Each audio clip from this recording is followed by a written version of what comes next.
Hi, everyone. And since we've been told to make it even faster than the time, you're just going to have to bear with me moving through this stuff quite quickly. I think just briefly, as an industry sponsor of this event, we're given a little bit of a time slot to talk about who we are and what we do. So, high level, ALLEYROADS is a developer and landlord based in South Africa. Our strategy really is focusing on two areas. Namely affordable housing. The genesis of ALLEYROADS is actually in the affordable housing market. Our founder, Ivan Pretorius, bought into the principle a while ago of affordable housing being quite a resilient and attractive asset class to investors in our economy. And I think, based on all the discussion that we've heard today, I think we can definitely agree that that's a principle that's going to, move forward into the future. Our focus on identifying sustainable, affordable housing development sites has birthed the strategy around precinct development. So what we've done is, as we've identified these sustainable, affordable housing sites, we've identified the need for development outside of the housing market within a precinct. And that's birthed our commercial strategy, which is related to retail and industrial. As a long-term holder of our assets, as a landlord, aligned to both of these strategies, affordable housing and the commercial side, is obviously the need to focus on the green element. I mean, there's been a lot of talk about that today, but I think ALLEYROADS as an edge champion means we've birthed ALLEYROADS Green Tech, which is specifically focused on all the strategies around green within our developments. Just moving on quite quickly, I think a couple of the metrics that I've already discussed. We've got quite a big portfolio. Our total portfolio is sitting at about 2.5 billion. 40% of that, though, is around strategic land holdings, and I think that talks to our precinct development strategy. A pipeline of about 20,000 affordable housing units, about 175,000 square meters of retail, and then some pretty big goals around energy savings, local infrastructure, and non-grid reliance. I think that's a big part of our strategy. Moving on to a little bit of the history, I think ALLEYROADS was founded in 2009 and has rapidly grown into not being a developer for sale based on capital requirements, but a developer and then holding our assets. I think a key milestone for the group is a strategic funding deal that we concluded with the IFC last year. This is really, quite a pivotal and cornerstone deal for us in terms of our affordable housing portfolio. And what it allows us to do is to continually unlock other funding relationships throughout the rest of our portfolio. So I think that's just my quick 6 minutes. Mark, good luck.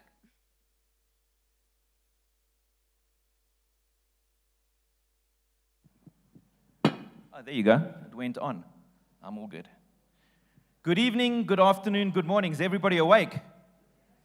It's been a lot of inflow, hey? Nobody talking back, everybody talking at you. I'm surprised you're all still awake. You're good.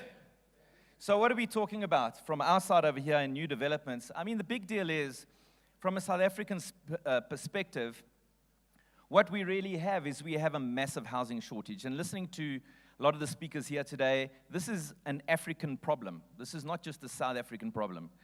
We're currently sitting at about a 3.7 million household shortage in South Africa. We need to build 3.7 million houses.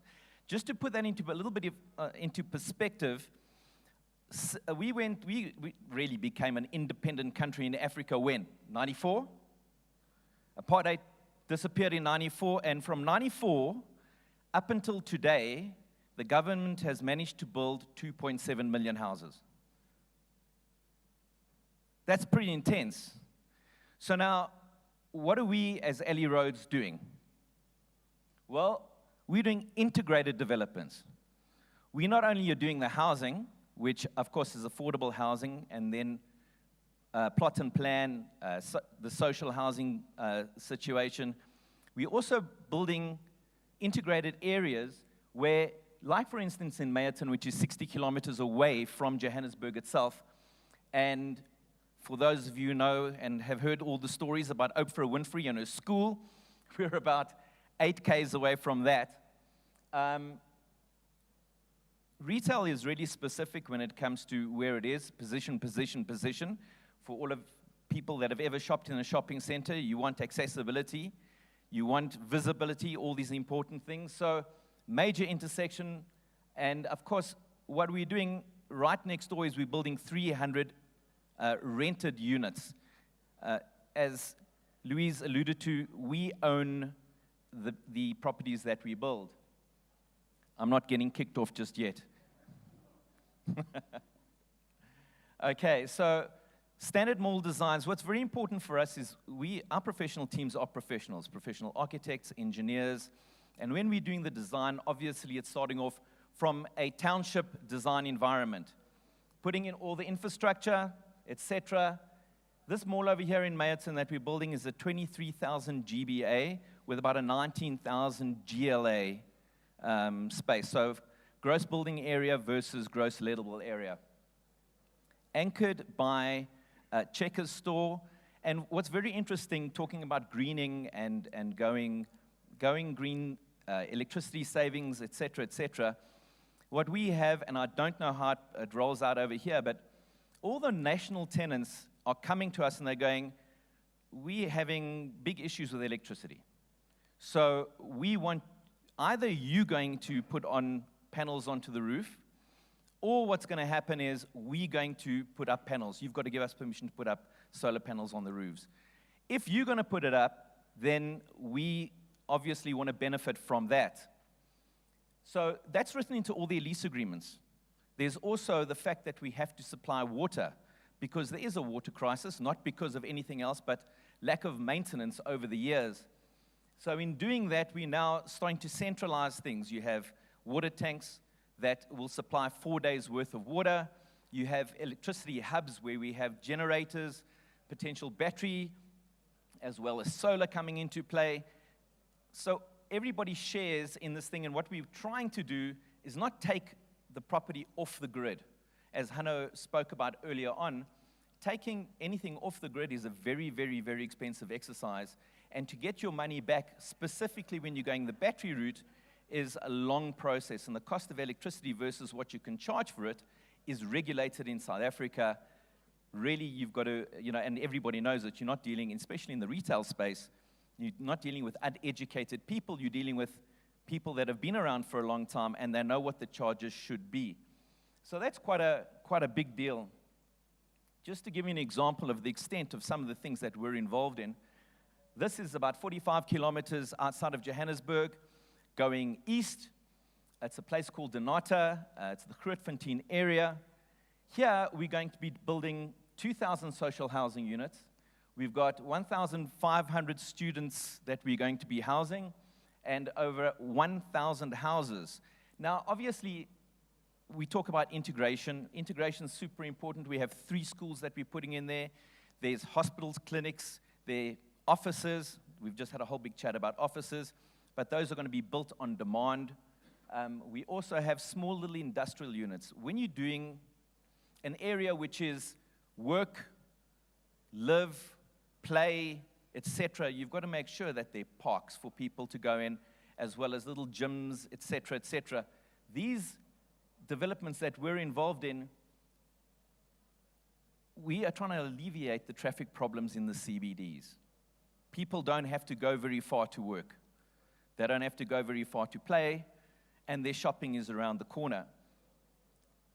Many years ago, when I was involved in a development just outside of Cape Town, one of the things that came out of it was we were saving so much money for the commuters because they had to take taxis to go into town, and those taxi costs obviously came out of their spend for food and bread, etc., etc. So putting that money back into their pockets meant that they could buy other goods.